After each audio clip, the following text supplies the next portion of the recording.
So I've been giving thought to some menu options. So what I want to be able to do is select some stuff and then go here, boop, and open up a menu at that position and then interact with things, change settings and whatever.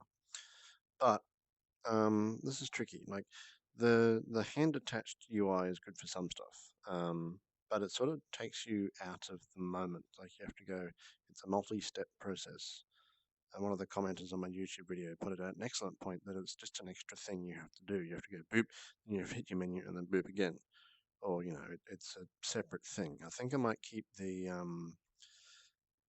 controller mounted display for control groups, that kind of thing, like stuff that isn't directly relevant to what you're doing in that moment.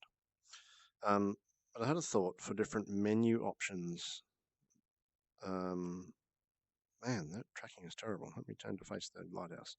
I know the lighthouse is up there somewhere.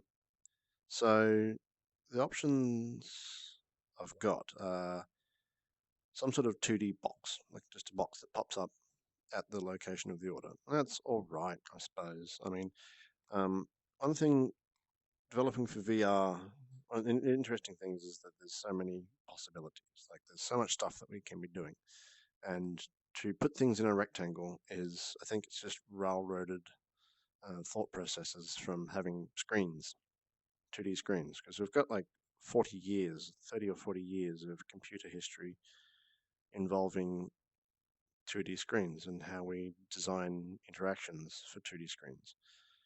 So I'm trying to think of other ways of doing stuff. So some sort of 3D whiz bang would be nice, something that takes advantage of the physicality of VR, but isn't the Minority Report, because it's not useful having to wave your arms around like crazy all the time to interact with even the most basic things.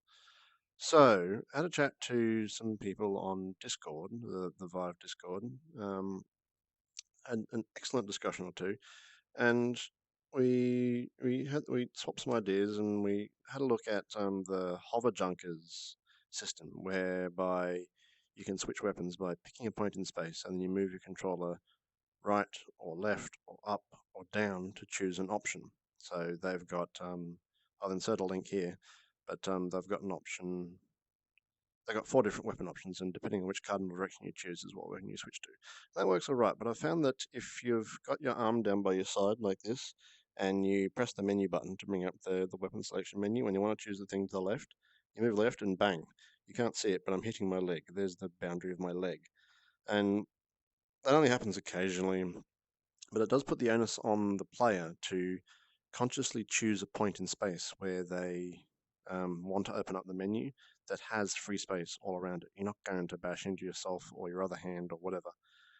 Um, yeah, you have to choose a position in space that's clear enough to operate that menu, and it's a nice physical menu, and it takes advantage of the physicality of VR and everything. So it's reasonable, but I've got a couple nitpicks with it. So we discussed a couple of other options that I can't remember, but one that we came up with was a radial menu. So I've got that on this hand. Boop. So this is obviously a very shoddy thrown together prototype. So it's a disc that always faces the camera, and on it there's a dial that points at the option you want to choose. So ideally it would look like a pie chart kind of thing with like I was about to point with my other hand with like radial spokes that come out from the center, and each section lights up as you move the controller around. But I see this popping up when you choose a point in space, and then you click to choose the point in space, and it puts a little glowy orb there. And then you can choose. So I've gone with 5 because that's how far I think that's a reasonable level of precision. So I can repeatedly pick those without too much um, forethought. And so I can pick one. The lighting is a bit annoying. I think I might make this unlit so it's sort of ethereal and always appears the same brightness, because at the present stuff casts shadows on it, and you don't. That's a bit annoying. But I can see. So if you hit 5 things on there, I think that's a decent density of options on a menu of this sort. So you pick a point and you're like, I want to warp here, or I want to move here, or I want to attack here, or I want to turn in this direction, or move in that direction without attacking or something like that. And I can even do like multiple layers of action. So go there, and then that brings up the subsequent menu that asks for more detail on exactly what you want to happen there. And then each menu option is selected with a click. And then once you reach the end of the list of options you have, the final click dismisses this ball. At the moment, it feels really annoying to have something attached to your hand that you can't get rid of. That's why I was hiding this controller down here and doing everything with one hand. But that feels nice. Like at the present, the needle is locked 1-to-1 with the rotation about that axis of the controller. That may not necessarily be the case. I might, because I'm only getting the use of how far I can physically rotate my hand there. But if I scaled it a little bit or added an exponential or something, then I could potentially use more of the circle, a little bit more. And also, obviously, these options on here wouldn't be cubes. They would be sort of slices of pizza, or a slice of pizza with the circle cut out of the middle. Something like that. And they would highlight and glow, and maybe extra information could blur out the top here and project into space. And you could be like, oh, okay, that's what that means. I'm reading these descriptions here that don't yet exist. So that was a quick prototype, and I think it works pretty well. I like it. It's a good little menu.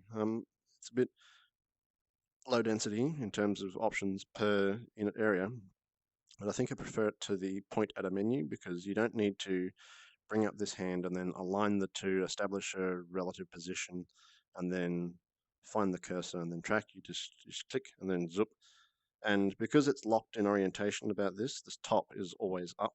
That means if you know what option you want when you pull the trigger, you can have the controller lined up. So if you know, oh no, I need to quickly select some stuff, and then bang, and you've already got the control in the right orientation to issue that order because you don't have to hunt for it in the menu.